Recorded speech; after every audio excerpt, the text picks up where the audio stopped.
Second order derivatives of partial fraction class 12 এ এরকম থাকে। Derivatives যদি সেকেন্ড অর্ডার করতে দেয়, এরকম একটা বড় ফ্র্যাকশন আমরা যদি normal u by v system derivatives করি, তারপর যদি আবার ডাবল ডেরিভেটিভস করতে চাই, জিনিসটা অনেক বড় হয়ে যায়। এই জন্য এটাকে আমাদের আগে যেমন ইন্টিগ্রেশনে তোমরা পার্সিয়াল ফ্র্যাকশন করেছো, সেরকম ডেরিভেটিভসেও কিন্তু পার্সিয়াল ফ্র্যাকশন করা যেতে পারে। তো তার জন্য কি করতে হবে, ডিনোমিনেটরটাকে আগে আমাদের ফ্যাক্টরাইজ করতে হবে। ডিনোমিনেটরটা ফ্যাক্টরাইজ করা মানে কি, দেখতে পাচ্ছ এখানে কিউব আছে, তো এটা ভ্যানিসিং ফ্যাক্টর বা জিরো ফ্যাক্টর তোমরা যেটা ক্লাস 10 এ পড়েছো। x ইকুয়াল টু 1 দিয়ে 0 হচ্ছে।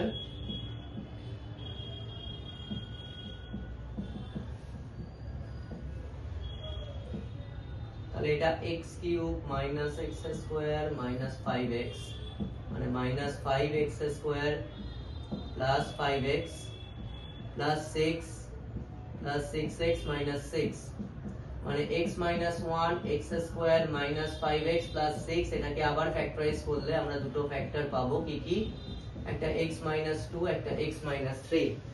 তাহলে এটা কি এলো, x square plus 1 by x minus 1 into x minus 2 into x minus 3। এবার এটাকে দেখতে পাচ্ছ এখানে কি না, তিনটে ফ্যাক্টর এসছে 1 ডিগ্রি। তো এই পুরো ফ্র্যাকশনটাকে এই পুরো ফ্র্যাকশনটাকে এবার আমাদের পার্সিয়াল ফ্র্যাকশনে যদি ব্রেক করতে চাই, তাহলে কি হবে, a বাই ফার্স্ট পার্টটা plus b by second part plus c by third পার্টটাকে আমরা নিলাম।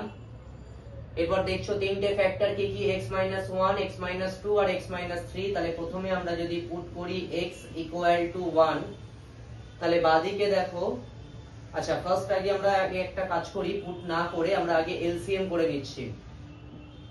x square plus 1 equal to, তাহলে কি কি থাকছে, a into x minus 2 x minus 3 plus b into x minus 1 x minus 3 plus c into x minus 1 x minus 2। এরপর আমরা put করছি x ইকুয়াল টু প্রথমে কত 1, তাহলে লেফট হ্যান্ড সাইডে কত আসছে 1 প্লাস 1 2। এখানে যদি x ইকুয়াল টু 1 পুট করো, মাইনাস 1 ইনটু মাইনাস 2 মানে 2a আসছে, এটা 0 এটা 0, that means a equal to কত হয়েছে 1।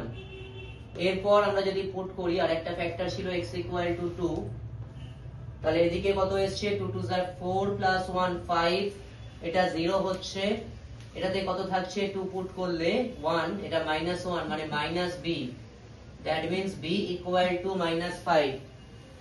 এরপর পুট করছি x ইকুয়াল টু 3, তাহলে 3 3 আর 9 প্লাস 1 10, এটা 0 এটা 0, এখানে 2 আর এখানে 1 মানে 2c, that means c equal to কত এসছে 5।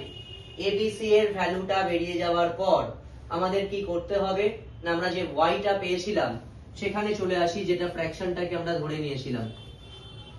y ইকুয়াল টু কি ছিল, a by x minus 1, a কত এসেছিল, তাহলে y টাকে আমরা এইভাবে লিখতে পারি, a মানে তো 1 by x minus 1 plus b মানে minus 5 by x minus 2 plus c ছিল